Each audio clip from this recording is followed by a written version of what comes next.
নমস্কার বন্ধুরা, শুভ জন্মাষ্টমী। আর সকাল থেকেই দেখুন এত প্রচণ্ড বৃষ্টি হচ্ছে যে বলার মতো না।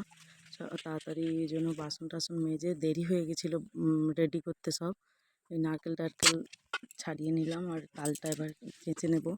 এবার তালটা ছোলা হয়ে গেলে এবার ওই জন্য শাশুড়িমা মুড়ি টুড়ি নিয়ে ভাজতে বসে গেছে তাড়াতাড়ি করে, কেননা প্রচণ্ড বৃষ্টি হচ্ছে, হয়তো সন্ধ্যেবেলা কারেন্ট থাকবে না। এত অন্ধকার দিনের বেলায় দেখুন, বোঝা যাচ্ছে না। এবার এত কিছু রান্না বান্না, ঠাকুরের প্রসাদ সব কিছু দেরি হয়ে যাবে, তাই জন্য একটু তাড়াতাড়ি করছিলাম।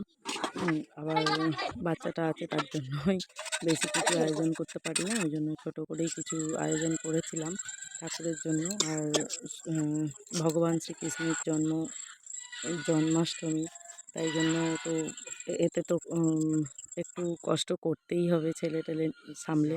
ওই জন্য বেশি কিছু জোগাড় করতে পারি না। আর পাশাপাশি সকলের হবে না, ওদের জাতক অশৌচ, ওই জন্য ওনারা পারবে না বলে ওই জন্য আমাদের দায়িত্ব দিয়েছিল। আমাদের এমনিও করা হয় বাড়িতে। আমার গোপাল আছে, এবার গোপালকে দেখাবো, এটা ঠাকুর ঘরে পুজো করছে। আর আমার বরমশাইকে দেখো, একটা ভোঁদারু পেট। আমার ছেলে তাড়াতাড়ি করে ঝাঁঝ বাজাচ্ছে, এটা আরতি হয়ে গেছে। এবার আমরা বাড়িতে এসে গেছিলাম, বৃষ্টি হচ্ছিল, কাদার মধ্যে গিয়ে এবার আসলাম। এসে আমাদের গোপালকে এবার রেডি করে নিয়েছে করে, আর এবার পুজোয় বসে গেছে তাড়াতাড়ি করে। তাই জন্য এবার গোপালকে নিয়ে এবার রেডি করে নিচ্ছে, নিয়ে এবার পুজোয় বসে গেছে। এবার পুজো হয়ে গেছে, আমার ছেলে বলছে হাই বন্ধুরা কেমন আছো, আমার ছেলেও বলে দিল আপনাদেরকে। আর সত্যিই তাই, হাই বন্ধুরা কেমন আছেন বলুন, কমেন্ট করে জানাবেন। আমার ভিডিওটা কেমন লাগলো, লাইক কমেন্ট শেয়ার সাবস্ক্রাইব করে পাশে থাকার অনুরোধ করছি। ভিডিওটা দেখবেন, একটা অনুরোধ রইল। আর ভগবান শ্রীকৃষ্ণ, গোপাল, রঘুনাথ সকলেই মঙ্গল করি সকলের।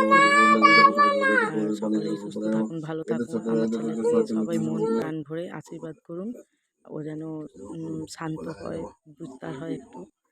আর এই যে আরতিতে বসে গেছে, এবার আরতি করছে পঞ্চবটী দিয়ে। আবার আরতিটা ঘন্টাটা একটু গন্ডগোল হচ্ছিল, ওই জন্য দেখে নিল। আর তারপরের দিন আবার একটু কিছু কাজ থাকে। আমি যেমন ছোট থেকে আমাদের বাপের বাড়ি পাড়ায় দেখে এসেছি, আমি সেই ইয়েতেই করছি। দেখুন মুখটা দেখাই যাচ্ছে না, গোপালের ফুল দিয়ে চাপা হয়ে গেছে। এখানে সেরকমভাবে ফুল টুল পাওয়া যায় না, ওই জন্য এরকম। আর এত প্রচণ্ড দাম, মানে বলার মতো না, একদম জিনিসে হাতই দেওয়া যাচ্ছে না, এত প্রচণ্ড, মানে যে যা মন গড়া দাম বলছে। কেননা এটা এবার সিজন, সকলে তো নেবেই। এবার এই যে আমার গোপালকে কেমন লাগছে এটাও বলবেন। এই যে ওর নতুন জামা আর হাতের ওইগুলো পরিয়েছিলাম, আর ওগুলোই এনেছিলাম অল্প করেই সব জিনিস, ওর সব আছে। কিন্তু মুকুট টুকুটগুলো বের করা হয়নি সেরকম। আমার ছেলে প্রচণ্ড ডিস্টার্ব করছিল, ওই জন্য। এবার তাড়াতাড়ি করে এটা তার পরের দিনে সকালবেলা এই যে তেল হলুদ দিলাম, দিয়ে এবার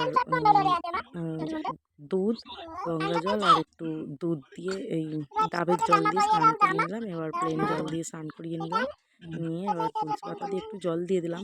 আর এই যে এখানে দেখছেন একটা বাটিতে তাল আর গুড়, এই তাল আর দুধ, আর একটা বাটিতে তেল হলুদ, কাঁচা হলুদ একদম গাছ থেকে তুলেই বেটে ঠাকুরকে দিয়েছিলাম। জয় গোবিন্দ, জয় গোপাল, জয় বাবা রঘুনাথ। ধন্যবাদ সকলকে।